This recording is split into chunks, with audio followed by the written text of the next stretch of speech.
بسم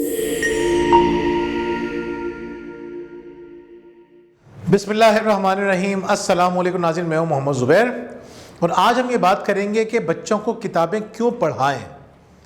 ناظرین، آپ نے کتاب کا نام سنا ہوگا The 100۔ مائیکل ہارٹ نے یہ کتاب لکھی، پچھلی صدی میں یہ کتاب لکھی گئی اور اس کو بے انتہا پسند کیا گیا، آج بھی بہت زیادہ پڑھے جانے والی کتابوں میں شامل کی جاتی ہے۔ ناظرین، اس نے کام بڑا غیر معمولی کیا۔ اس نے تاریخ انسانی میں جن لوگوں کو ہم جانتے ہیں، جن تاریخی شخصیات کو جانتے ہیں، یعنی پچھلے 4000 سال کے اندر جتنے لوگوں کو ہم جانتے ہیں، ان شخصیات میں سے اس نے پراثر شخصیات کو جمع کیا، پھر ان کی رینکنگ کی کہ سب سے زیادہ کس نے متاثر کیا، دوسرے نمبر پہ کس نے کیا، تیسرے نمبر پہ کیا، 100ویں نمبر پہ کس نے کیا، اور اس نے یہ کتاب مرتب کی۔ کتاب کا نام تھا The 100۔ ہم سب جانتے ہیں کہ اس کتاب میں اس نے پہلے نمبر پہ نبی کریم صلی اللہ علیہ وآلہ وسلم کو رکھا۔ وہ ایک کرسچن رائٹر ہے، لیکن وہ کہتا ہے کہ انسانی تاریخ میں جتنا محمد صلی اللہ علیہ وآلہ وسلم نے لوگوں کو متاثر کیا، کسی نے متاثر نہیں کیا۔ ناظرین، اس کتاب کی کچھ خاص بات میں آپ کو بتاؤں، اس نے 7ویں اور 8ویں نمبر پہ کن لوگوں کو رکھا، یہ ہمارے لیے بہت امپورٹنٹ بات ہے۔ 7ویں نمبر پہ جس کو رکھا اس کا نام ہے سائلون۔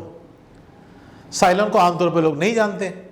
105 عیسوی میں پیدا ہوا، تقریباً 2000 سال پہلے، اور اس نے ایک ایسی چیز ایجاد کی جس نے چائنا کو تبدیل کر کے رکھ دیا۔ چائنا سے تعلق تھا، چین سے تعلق تھا۔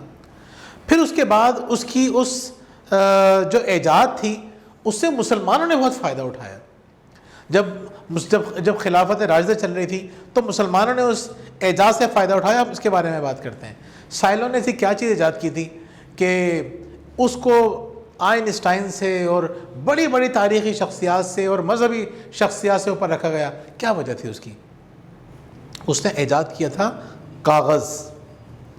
کاغذ کی ایجاد کی وجہ سے علم بہت سستا ہو گیا۔ علم سستا ہونے کی وجہ سے جس وقت پوری دنیا میں تاریکی تھی، جس کو ویسٹ ڈارک ایجز کہتا ہے، اس ٹائم پر چائنا ترقی کر رہا تھا۔ چین نے کاغذ بنانے کا فارمولا پوری دنیا سے چھپا کر رکھا تھا۔ سن 751 عیسوی میں کچھ مسلمانوں نے چینیوں کو پکڑ لیا جو کاغذ بنانا جانتے تھے۔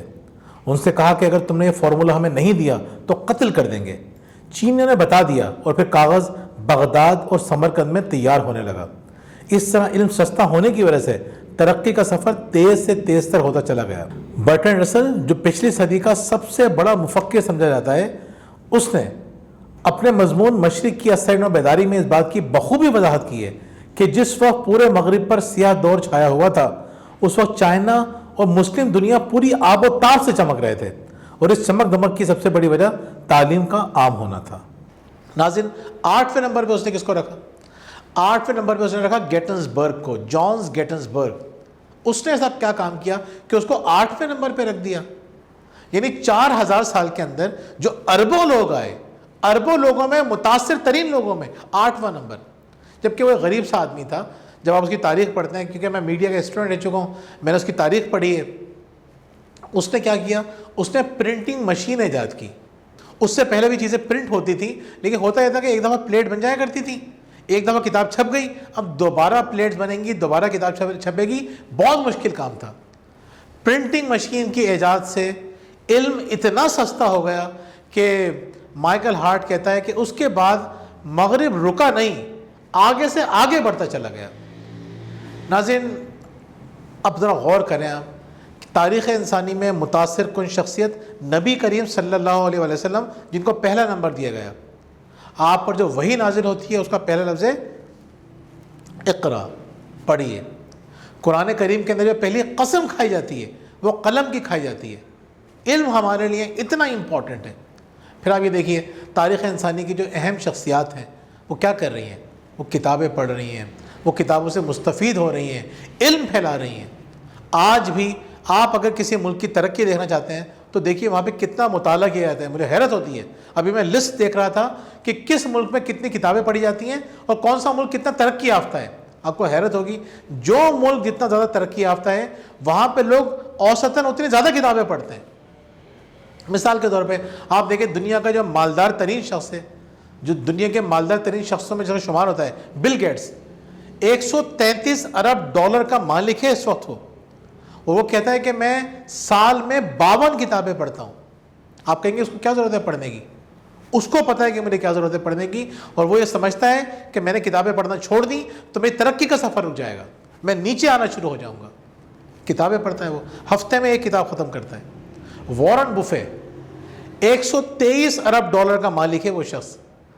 فیس بک کا جو مالک ہے مارک زکربرگ, وہ اس سے مشورے کرنے کے لیے آتا ہے, جس کی ہیڈ لائنز بنتی ہیں کہ زکربرگ نے وارن بفے سے مشورہ کیا. تو وارن بفے سے پوچھا گیا کہ آپ کی کامیابی کا راز کیا ہے؟ اس نے کتابوں کی طرف اشارہ کرتے ہوئے کہا روزانہ 500 صفحات پڑھو, لازمی کامیاب ہوگے, تمہیں کامیاب ہونے سے کوئی روک نہیں سکے گا. لیکن وہ آگے کہتا ہے تم پڑھو گے نہیں, میں جانتا ہوں, کیونکہ جو پڑھتا ہے وہ کامیاب ہوتا ہے.